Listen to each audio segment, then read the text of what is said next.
And and so at the time my story ran, the odds were literally 1,000,000 to 1. Ran on October 1st, 1989. At the time it ran, odds were literally more than 1,000,000 to 1 against the case ever being reprosecuted. There was nothing in the court file anymore. I went and looked, there was almost nothing. No evidence, nothing in the vault, nothing, left over, no murder weapon, no transcript. But Myrlie Evers, the widow of Medgar Evers, believed, and she prayed. And some amazing things happened.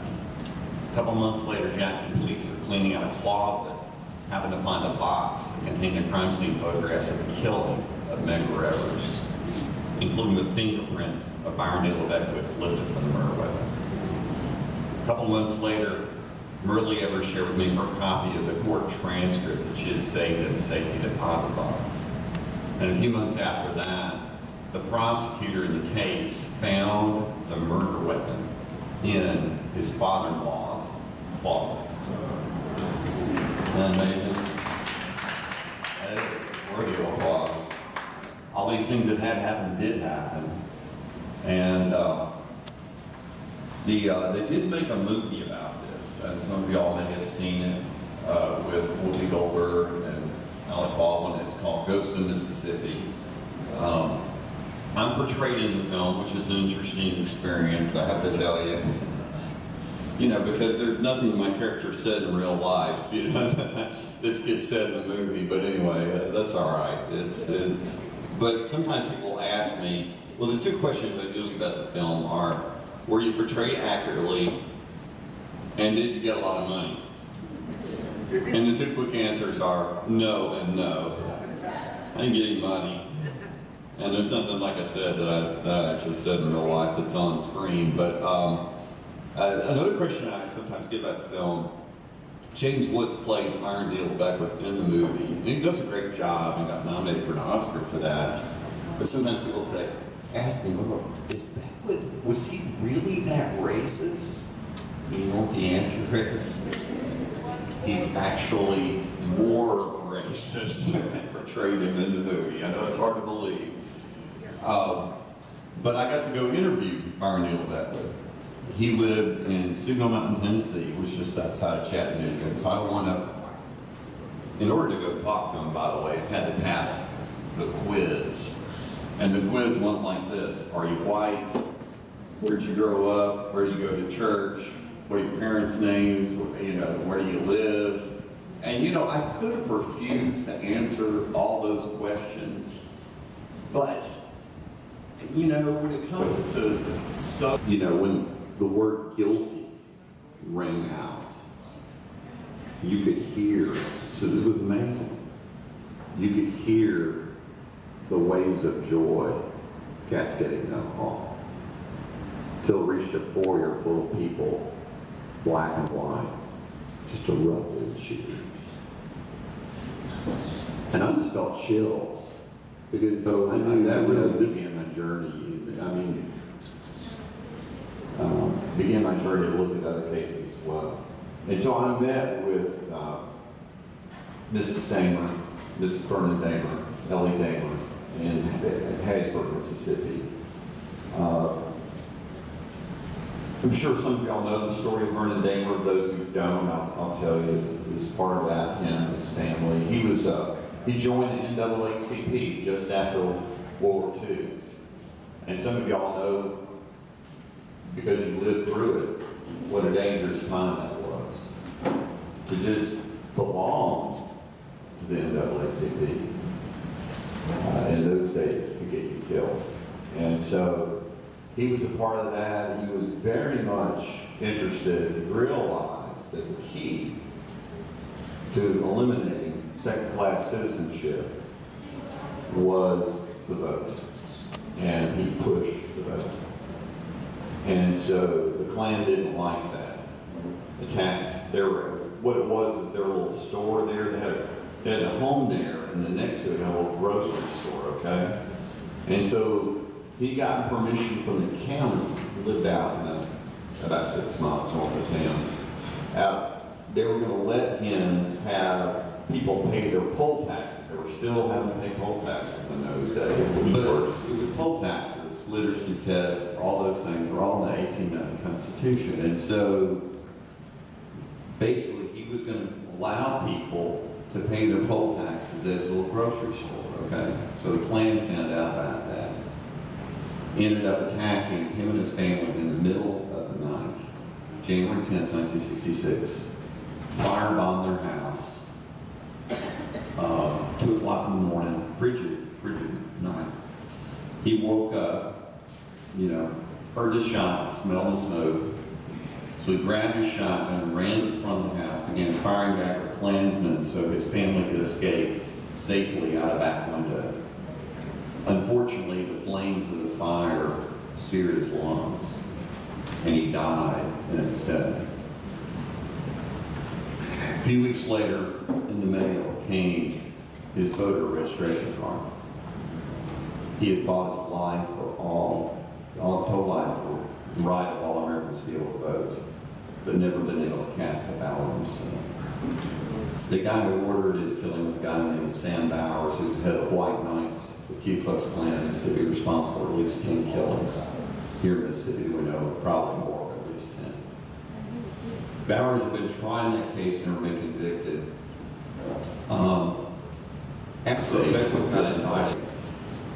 And one of them I wrote about was the Birmingham church bombing. Y'all probably know about that. Unfortunately, it was September 15th, 1963. 4 little girls were down, actually 5 girls were down in the bathroom getting ready. There was a youth service that day. And in fact, you know what the name of the service was? The Love That Forgives. Isn't that amazing? And so they're preparing for that service. It was 10:21 a.m. And they're preparing for that service. And the Klan had planted a bomb in the church. The reason they did was they were angry. They all seen all the classic photographs and footage of the firemen shooting water, the dogs, all that from Birmingham. And of course, that was that spring. Well, that church had been used as kind of a staging area for the people, civil rights activists, and the children. It was a children's march that went out, and so the Klan planted that bomb, and the 5 girls were in that bathroom when the bomb went off, and it killed 4 girls. And the 5th girl is sometimes forgotten, but she was blinded. Sarah Collins. And I was glad to see her recognized as well when this past year, year before, that they honored the girls. But anyway, one of the last living suspects in that case was a guy named Bobby Cherry. And so I had talked to him on the telephone once before, but I got contact. His wife contacted me and said, Bobby wants to talk to you. So I'm like, okay. And so it turned out he didn't live that far from where I grew up. I'm originally from the schizophrenic town of Texarkana, Texarkana, Texas. So he lived near Tyler, Texas, which is not that far from there. And so I knew where it was. So I drove over from Mississippi, met him and his wife, took them out for barbecue because, well, I guess that's what you take Klansmen out for. I'm not really sure. We had barbecue, we ate, we talked. He's like, I didn't have anything to do with that church bombing. I left that sign shop. For those of you who've been to Birmingham, probably all have done that, gone over to Birmingham and been to the little museum, or maybe the church too. The sign shop that he's talking about is literally like 2 blocks from where the church is. It's also where the Klan made the bomb, by the way. And so he said, well, I left that sign shop at 9:45 because I had to get home and watch wrestling. Can't make this stuff up, can you? And he even pulled out the sworn statement this morning. Yes, I remember that night well. We're all sitting around watching wrestling. So in journalism, this is the way we say it in the South. One of the basic rules of journalism is this: even if your mama tells you she loves you, check it out.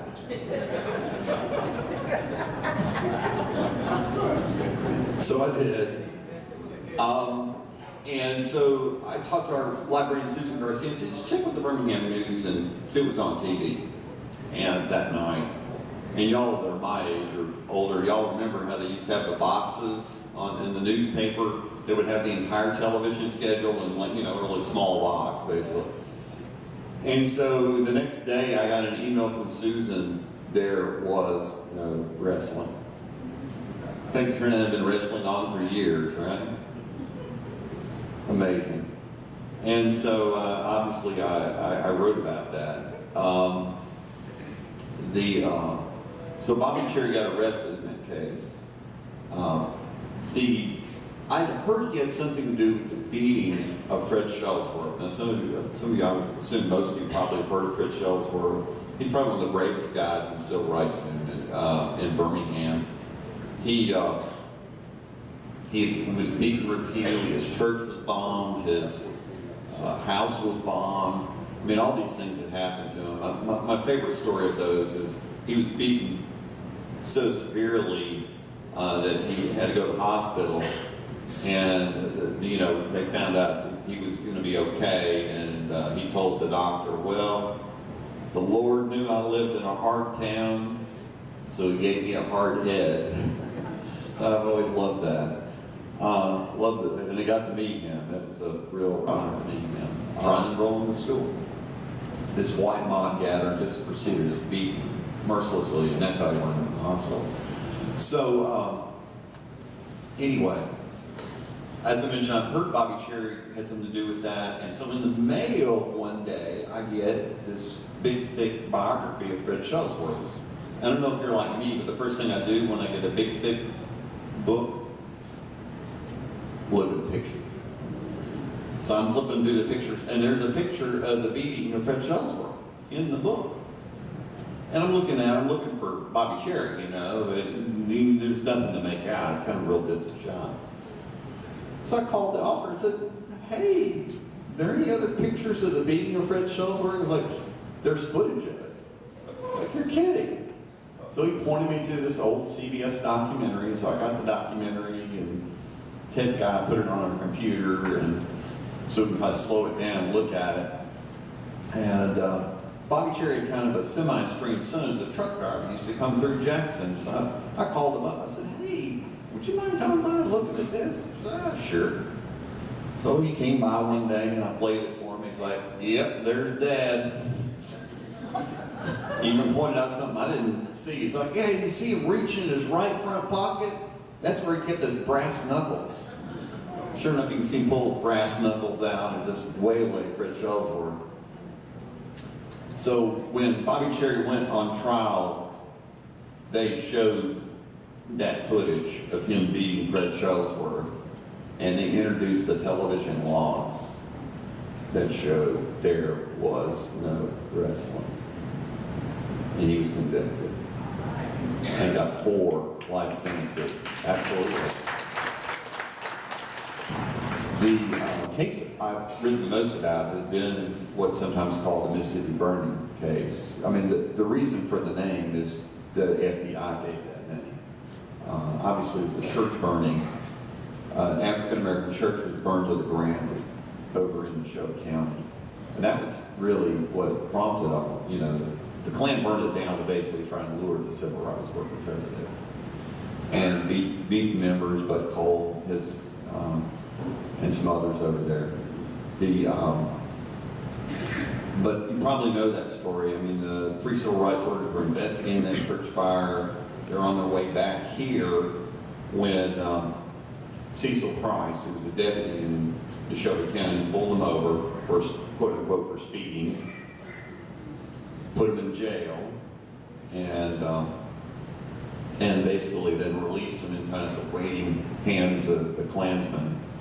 And Edgar Ray Killen, of course, as you know, gathered up all those guys and came up there, but of course had an alibi for himself, you know. They dropped him off at the funeral home there in Philadelphia.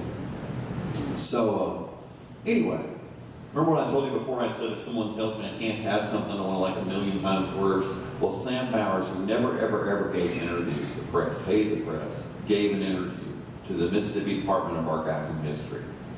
When I found that out, I wanted that interview.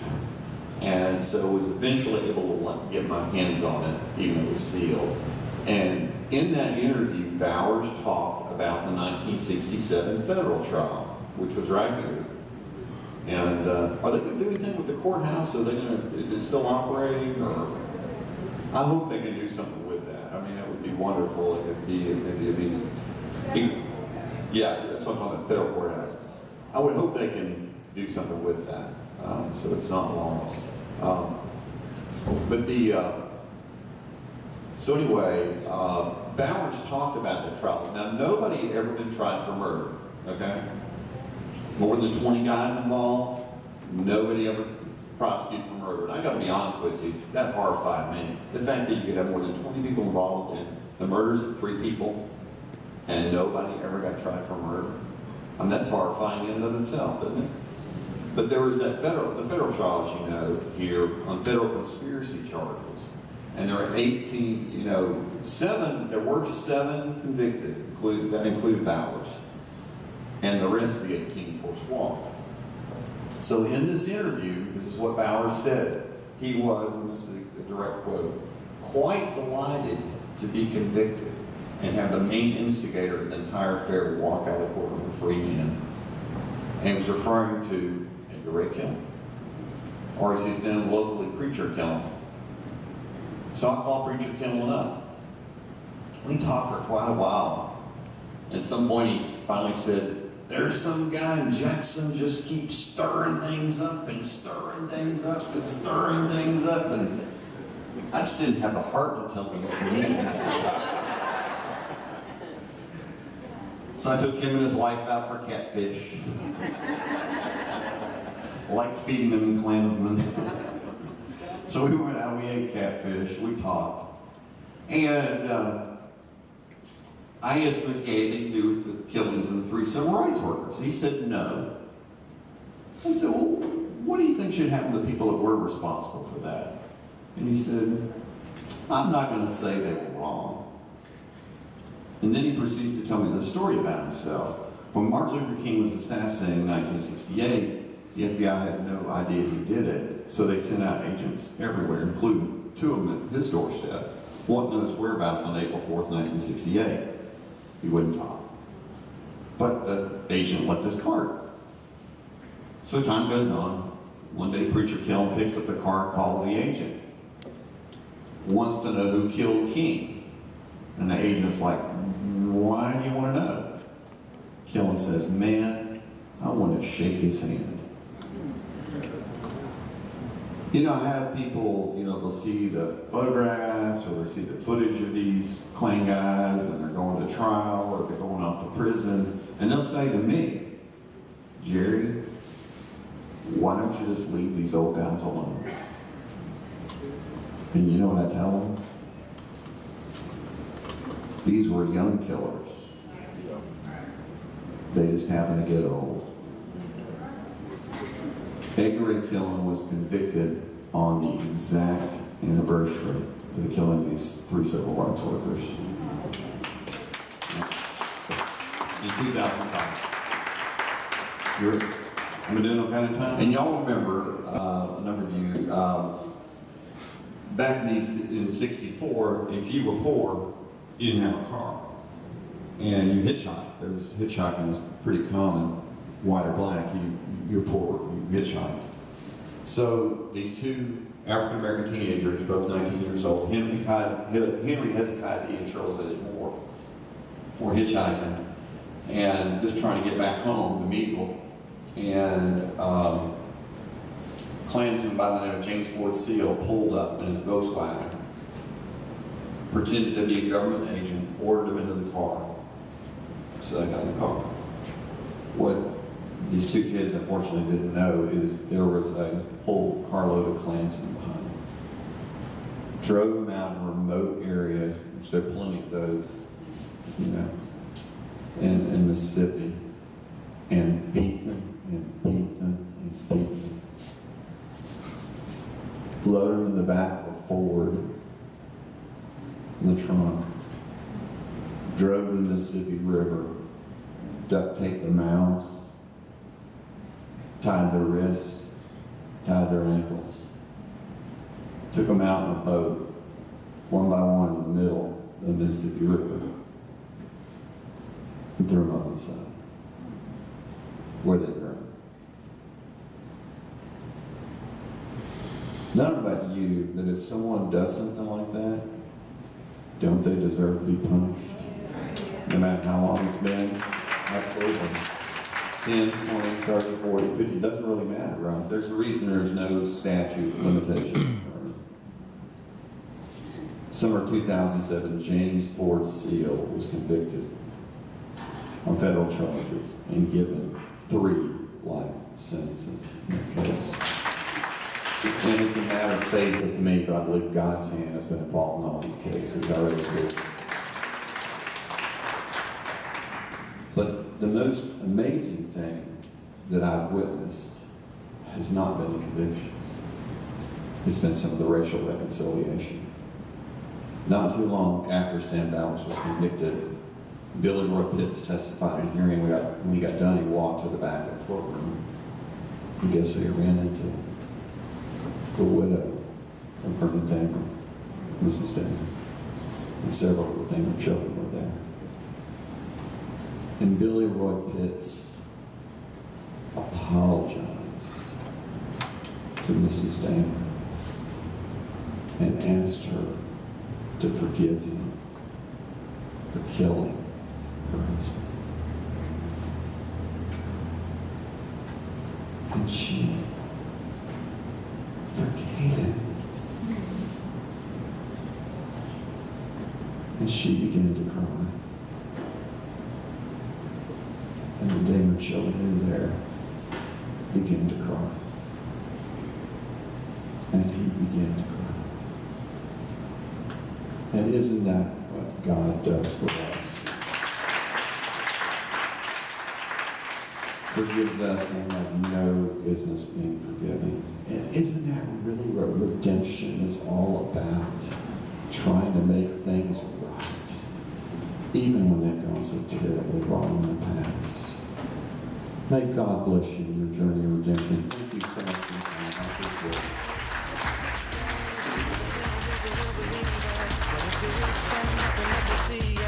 Raise your voice one time for the Savior. Don't wait, too late. Right now the world is really in need of somebody that ain't afraid to speak up, to live the way that they others wanna be.